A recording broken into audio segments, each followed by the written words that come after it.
Hello नमस्ते सबैजनालाई। मेरो चाहिँ आज डेली भिडियोको 20 डे भइसकेको छ। त्यसपछि चाहिँ हामी आज यसरी टेन्ट हाउस लगाएर सुतेको बाहिर सबैजनालाई कति रमाइलो हुन्छ के। अनि चाहिँ यता यो सारेले फेरि बिहान बिहान भेनालाई समोसा ल्याइदिनु भएको थियो। त्यसपछि हामी तल आएर फेरि ड्युटीमा लाग्यौँ। मोमोसम्म बनायौँ। मोमोसम्म बनाएर दिउँसो फेरि यता बहिनीहरूलाई साइकल सिकाउन गएँ।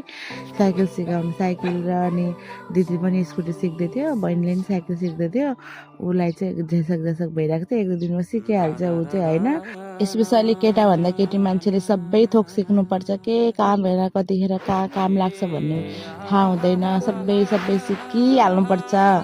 मलाई पनि सोख मेरो बुढोले लगाउनु भएको बाइकको होइन, आफै सोख लगाएको होइन, मेरो बुढोले नै सिकाउनु भयो। बुढोले नै चलाउन दिनुहुन्छ बाइक चाहिँ होइन। यता फेरि हामी घर आयौँ। घर फेरि भाइले 1 राउन्डमा फोड्छु भनेर फुर्की देखाइरहेको थियो। अनि फुटेर 2-3 राउन्ड लगाएर फुटेको, त्यही पनि बिचरा कुहिएको थियो नरियल होइन। यस्तो भएको थियो, यति राम्रो नरियल चाहिँ कुहिएको थियो। त्यसपछि चाहिँ हामीले दिउँसोको सामान दियौँ। मोमो चाउमिन खान आउनुभएको थियो कस्टमरहरू, उनीहरूलाई चाहिँ दिएर त्यसपछि चाहिँ हामी खेततिर गयौँ केराउ टिप्ने भनेर। अनि केराउ टिप्ने भनेर गएको चाहिँ ऊ चाहिँ भर्खर सिक्थ्यो नि त। उसले चाहिँ बाबु लिन्न म भने ऊ चाहिँ एक्लै अगाडि हिँड्यो। म बाबु बहिनी चाहिँ बाइकमा आयौँ। फेरि घर फर्केर आयौँ। साँझकोतिर यो कस्टमरहरू आउनुभएको थियो, दिदी एक्लै थियो नि त। त्यसपछि चाहिँ हामीले पनि गऱ्यौँ। सामान दिएर हामी पनि लड्डु खान हिँड्यौँ। लड्डु खायौँ। त्यसपछि चाहिँ बहिनीको साथी घर आउनुपर्ने थियो हामी चाहिँ सामान दिन चाहिँ।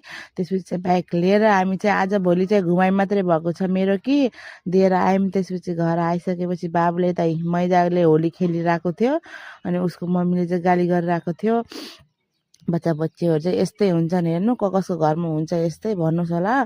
हाम्रो घरमा चाहिँ यस्तै हुन्छ, मैदा चामल सब फाल्ने मात्रै काम हो, खेलाउनसँग खेल्दैनन् यिनीहरू।